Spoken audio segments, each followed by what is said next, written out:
Bonjour, nous sommes réunis aujourd'hui pour un module de formation intitulé « Comprendre la norme ISO 9001 et ses exigences ». La norme ISO 9001 est un outil bien connu qui permet de mettre en place une démarche qualité dans l'entreprise et nous allons donc voir ensemble la définition de cette norme, les publics visés, les principes de base de cette norme ISO 9001 et ensuite les exigences liées à chacun des thèmes de la norme. Alors j'accueille aujourd'hui Annabelle Saillant, bonjour. Bonjour. Alors vous êtes consultante, formatrice et auditrice en qualité, donc nous allons rentrer tout de suite dans le vif du sujet. Pourriez-vous nous définir ce que c'est que cette norme ISO 9001 ? Donc la norme ISO 9001 est la norme des systèmes de management de la qualité. Elle est internationale, reconnue et appliquée partout dans le monde et aujourd'hui plus d'1 million d'entreprises sont certifiées. C'est une norme qui donne des orientations pour le pilotage, l'organisation, les bonnes pratiques dans l'entreprise. Elle vise à assurer la satisfaction des clients et l'amélioration continue. Alors, vous avez parlé d'1 million d'entreprises déjà certifiées. Quel est le public justement de cette norme ISO 9001 ? Alors, elle s'adresse à tout type d'entreprises, organismes, associations, dans tous les secteurs d'activité. On note par exemple les entreprises habituelles connues de manufacturières, de la mécanique, l'électronique, l'automobile, etc. Mais aussi des organismes publics, privés. Vous avez par exemple des universités qui sont certifiées, des services d'urgence. Ça peut être aussi des associations, la Fondation Prince Albert II de Monaco. Donc vraiment un public très large, des prestations de services ou de la fabrication. Elle concerne aussi des TPE. De plus en plus de TPE aujourd'hui, même avec très peu de personnes, se font certifier ISO 9001. Alors on a bien donc compris la définition de la norme ISO 9001, son public. Est-ce que vous pourriez maintenant nous en indiquer les principes de base ? Donc tout d'abord, la norme ne comporte pas d'exigences techniques qui seraient liées à des produits ou à des métiers. Elle vise principalement la satisfaction des clients et l'amélioration continue. Vous devez donc bien connaître les attentes de vos clients et vous organiser pour y répondre et pour progresser. La norme a aussi mentionne aussi le respect de la réglementation sans être très précise, sans entrer dans les détails. Ensuite, la norme donne des exigences pour le quoi faire, mais pas pour le comment faire. Prenons un exemple. Par exemple, elle demande de mesurer la satisfaction de ses clients. Mais elle ne vous dit pas comment. Donc vous pouvez le faire par des enquêtes de satisfaction, en recueillant les propres notations de vos clients, en comptant le nombre de réclamations, en évaluant leurs retours informels, etc. Elle vous laisse donc libre d'appliquer les exigences, de définir vous-même comment vous le faites, selon votre propre culture, votre propre identité. Enfin, un petit point de vocabulaire, la norme parle de produits et de production, mais on a vu qu'elle s'applique aussi aux prestations de services. Donc il faudra comprendre dans ce sens le produit comme le service rendu et la production comme la réalisation de la prestation. D'accord, donc on a parlé des principes de base, on a parlé aussi d'exigences de la norme. Pourriez-vous nous donner donc les 8 grands thèmes de ces exigences ? Donc la norme a effectivement 8 grands thèmes qui correspondent à peu près à ces chapitres. Bon, les premiers chapitres concernent des introductions et ensuite elle aborde le sujet des processus, c'est-à-dire du fonctionnement de l'entreprise et de la documentation. Le deuxième grand thème est la responsabilité de la direction. Ensuite, elle parle des ressources humaines et matérielles. Ce qu'elle appelle la réalisation du produit part de la réponse à un appel d'offres jusqu'à la livraison du produit ou de la prestation, en passant par la conception, par les achats et la production. Et enfin, le dernier grand thème concerne le pilotage de l'amélioration avec les audits, les indicateurs et les actions de progrès. Alors on va reprendre, si vous voulez bien, chacun de ces 8 thèmes un par un pour les détailler et les développer. Donc le premier thème dont vous avez parlé, c'est tout ce qui concerne la description des activités, donc processus et documentation. Voilà, vous allez définir le fonctionnement de votre entreprise sous forme de processus qui interagissent entre eux. Alors un processus, c'est un enchaînement d'activités pour réaliser une prestation pour vos clients internes ou externes. Prenons un exemple, le processus achat. Ces clients vont être principalement la production, à qui vous allez faire venir des produits. Elle attend des produits en bonne quantité, en bonne qualité, au bon moment. Et la direction attend aussi des produits pas trop chers. Donc l'approche processus va vous permettre de répondre à ces 4 attentes des clients internes ici. Vous allez donc définir quelles sont les activités de ce processus, qui vont être d'abord la recherche et la sélection de fournisseurs, ensuite une phase de négociation, d'échange, ensuite peut-être tester des échantillons, valider le produit, puis passer une commande, réceptionner les produits et vérifier que vous avez les bons produits. Donc, vous allez organiser les activités, définir des actions pour répondre à l'ensemble de ce processus et pour surtout satisfaire vos clients internes. Vous allez aussi voir quels sont les besoins pour ce processus. Il va avoir besoin déjà d'avoir un produit qui soit bien défini, que le bureau d'études donne une description du produit. Il va avoir besoin de planning. Quand est-ce qu'on doit avoir des produits, d'un budget, d'une stratégie achat peut-être, et puis des ressources, du personnel, peut-être de logiciels, etc. Donc on voit ce processus dans son ensemble. Et puis on va mesurer que ce processus est efficace, qu'il fonctionne bien à travers les indicateurs qui vont être liés à ce qu'on a dit, la qualité, les délais et puis le budget. Donc vous allez voir l'ensemble de votre entreprise sous forme de processus. Donc cette description est assez importante parce qu'elle doit coller tout à fait aux activités de votre entreprise. Sinon vous avez 2 systèmes et ça ne fonctionne pas bien. Pour donner une idée, vous allez définir entre 5 et 15 processus selon la taille de l'entreprise. Une petite entreprise ne va pas définir un grand tas de processus, il faut ensuite les piloter, suivre les indicateurs, définir des actions de progrès. Alors une fois qu'on a défini donc, ces 5 à 15 processus, tout en détail, est-ce qu'il faut qu'on fasse la documentation pour chacun de ces processus et jusqu'où va-t-on dans le détail sur cette documentation ? Alors, la norme est à la fois assez précise sur la documentation. D'une façon générale, il faut la gérer, il faut qu'elle soit à jour, etc. Par contre, elle a peu d'exigences très détaillées. Donc, pour les processus, elle ne vous en dit pas plus. C'est-à-dire que vous les définissez comme vous le souhaitez.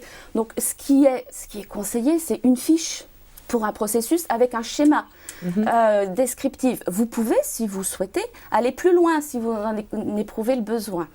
Donc, elle vous laisse assez libre. La norme n'exige que 6 procédures qui peuvent même être regroupées en 3 documents. Donc, on est loin de la qualité d'il y a 20 ans où on avait des masses documentaires énormes. Vous allez définir vous-même la documentation dont vous avez besoin. Et vous pouvez faire des schémas. Inutile de faire des pages et des pages de texte. D'accord.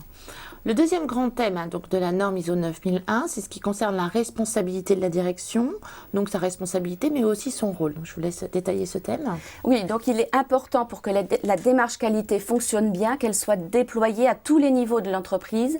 Elle doit être insufflée par la direction. Donc, elle doit faire partie de la stratégie de l'entreprise. La direction va donner les orientations, va donner des objectifs majeurs et va suivre le bon fonctionnement. Un point important de la norme est la revue de direction qui peut se faire de façon annuelle, mais aussi au fil du temps, au fil des différents comités de direction dans l'année. D'accord. Troisième grand thème donc, de la norme ISO, c'est tout ce qui concerne les ressources humaines et matérielles. Donc on va aborder tout d'abord les ressources humaines. Donc que dit la norme ISO sur ces ressources humaines ? Donc le point important sur les ressources humaines, ce sont les compétences. Donc vous devez identifier de quelles compétences vous avez besoin pour réaliser votre produit et satisfaire votre client. Donc vous allez identifier quelles sont les compétences et puis si vous ne les avez pas, vous devez mener des actions pour les obtenir. Donc souvent la formation, mais ça peut être aussi le recrutement, la mobilité interne, du tutorat, etc.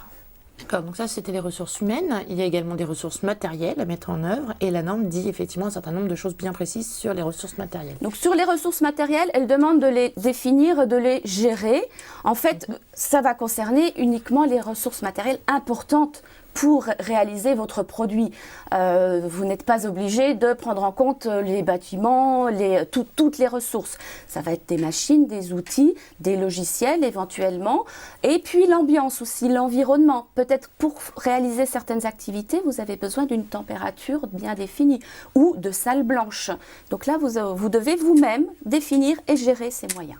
Il y a aussi un chapitre sur les moyens de contrôle. Il s'agit là d'être sûr que lorsque vous faites une mesure, elle est valide. Donc votre moyen de contrôle, il doit fonctionner correctement, être étalonné, réglé correctement. D'accord. Donc le quatrième grand thème de la norme ISO, c'est tout ce qui concerne les services commerciaux et notamment donc les réponses à un appel d'offres. Voilà, donc pour les services commerciaux, la norme s'intéresse au moment où vous allez répondre à un client, donc lui présenter une offre. Et pour ça, ce que vous devez faire, c'est bien analyser la demande du client, connaître ses attentes, ses exigences et vous assurer que vous êtes capable d'y répondre avant de lui faire l'offre. Cinquième grand thème de la norme, c'est ce qui concerne la conception du produit, donc je vous rappelle, un produit ou service. Ou service. Donc là, la norme est un petit peu exigeante avec les équipes de conception. Elle demande qu'il y ait une planification de la conception, alors un planning, mais aussi les compétences, des étapes de conception, les moyens nécessaires.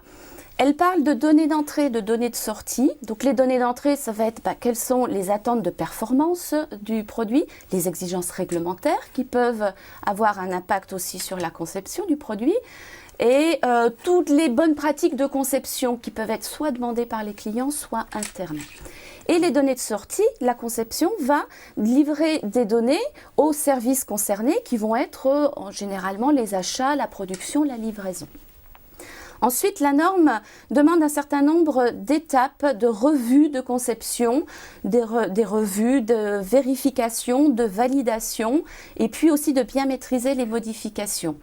Et elle demande aussi d'avoir un compte-rendu, un suivi d'action pour chacune de ces revues. D'accord. Sixième volet donc de la norme ISO, c'est tout ce qui concerne les achats dans l'entreprise.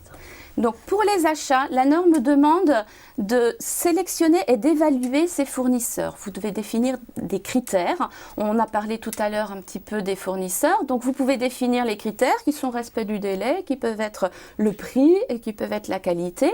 Et vous allez sélectionner, évaluer vos fournisseurs. Alors ceux qui sont importants pour la qualité du produit. Votre fournisseur de bureautique, il ne sera peut-être pas nécessaire de l'évaluer. D'accord. Le deuxième point important est que vous devez vous assurer que les produits qui arrivent dans votre entreprise sont conformes. Alors ça peut être un peu délicat, il ne s'agit pas de tout contrôler, mais vous allez mettre en place des actions, peut-être avec vos fournisseurs, de manière à avoir confiance et de vous garantir que le produit qui arrive sera conforme. D'accord, donc on a fait les achats, les ressources, la conception. On peut donc passer au septième thème, donc tout ce qui concerne la production et la livraison des produits ou services aux clients. Voilà, donc on va passer à la production, mais il faut quand même la préparer. Vous allez devoir quand même la planifier, vous assurer de la disponibilité des machines, du personnel, des compétences, avoir les moyens de contrôle, avoir défini les contrôles qui seront à faire, et puis effectivement, vous allez pouvoir produire. Alors, en cours de production, une chose importante est l'identification du produit. Si vous prenez un produit n'importe où dans l'entreprise, vous devez savoir quel est ce produit et dans quel état il est. Est-ce qu'il est bon, est-ce qu'il n'est pas bon, est-ce que c'est un produit de test? Donc c'est un point important. En termes de traçabilité, vous définissez la traçabilité dont vous avez besoin, sauf si le client vous impose des choses. Un autre point important est que vous allez devoir réaliser les contrôles qui étaient prévus, donc contrôler le produit. Et puis le dernier point va être la protection du produit. C'est-à-dire faire qu'il ne soit pas endommagé par la suite. Donc ça peut être l'emballage, mais aussi comment on le manipule, etc. Et si vous avez des produits ou des machines ou des outils qui appartiennent à votre client, vous allez devoir en prendre soin particulièrement, ce qui se comprend. D'accord, donc on vient de voir toute la production dans l'entreprise. Le huitième thème concerne la surveillance et l'amélioration. Le huitième thème, en termes de surveillance, on a déjà parlé de la surveillance du produit, de la surveillance des processus lorsqu'on a parlé des indicateurs. Et on on a aussi le sujet de la gestion des non-conformes. Si vous détectez un produit non conforme, vous devez absolument l'identifier et l'isoler de manière à ne pas l'utiliser par inadvertance. Ensuite, vous allez le traiter de la manière que vous souhaitez. Vous pouvez le réparer, le retoucher, le jeter. Vous pouvez le livrer au client à condition que le client soit d'accord expressément. Ensuite, en termes de surveillance, il y a la mesure de la satisfaction des clients, donc on en a déjà parlé. Et puis un point très important, ce sont les audits internes. Donc vous devez mener des audits internes de manière à vérifier que votre système fonctionne correctement et est efficace. Donc vous devez avoir un planning. Donc le planning d'audit interne, vous allez l'adapter à votre entreprise et à vos processus. Un processus qui fonctionne bien, qui n'est pas critique, vous allez pouvoir l'auditer tous les 3 ans peut-être. Mais les processus les plus importants, les plus risqués, il faudra probablement les auditer tous les ans, voire même plus souvent s'il y a des difficultés. Un autre point important, donc vous devez avoir des auditeurs compétents qui n'auditent pas leur propre travail, doivent être quand même... Voilà. Mais vous pouvez faire appel aussi à... Donc, vous pouvez former des personnes dans l'entreprise, mais vous pouvez faire aussi appel à des auditeurs externes, soit d'entreprises avec qui vous avez des échanges, soit à des consultants spécialisés. D'accord, donc on a fait sur la surveillance, on a fait les audits, on a donc, je suppose, un certain nombre d'actions à mettre en place pour améliorer tout le temps le produit et le service. Voilà, le dernier point concerne effectivement les actions de progrès. Donc la norme définit 2 types d'actions. Tout d'abord, les actions correctives. Donc, elle dit que si vous n'atteignez pas vos résultats ou si vous avez des produits non conformes, vous devez mener des actions correctives, c'est-à-dire rechercher les causes de défauts. D'accord. Prenons un exemple. Vous avez une roue de voiture crevée. Bon, vous allez changer la roue, la réparer, la changer. Vous faites la première action, gestion du produit non conforme. Ensuite, une action corrective va être de faire que ce défaut ne revienne pas. Donc vous allez regarder et vous trouvez des clous dans votre garage. Donc vous allez ramasser les clous et puis le défaut ne se reproduira pas. Bon, vous pouvez aller plus loin dans la recherche des causes, parce que qu'est-ce que ces clous font là? Il se trouve que c'est votre fils qui a joué avec la boîte de clous et qui l'a renversée. Donc la bonne action sera peut-être de mettre la boîte de clous hors de sa portée. Donc là, vous avez fait une action corrective. Le deuxième type d'action est des actions préventives. Et là, il s'agit d'avoir la même démarche, mais pour des défauts qui ne sont pas encore apparus.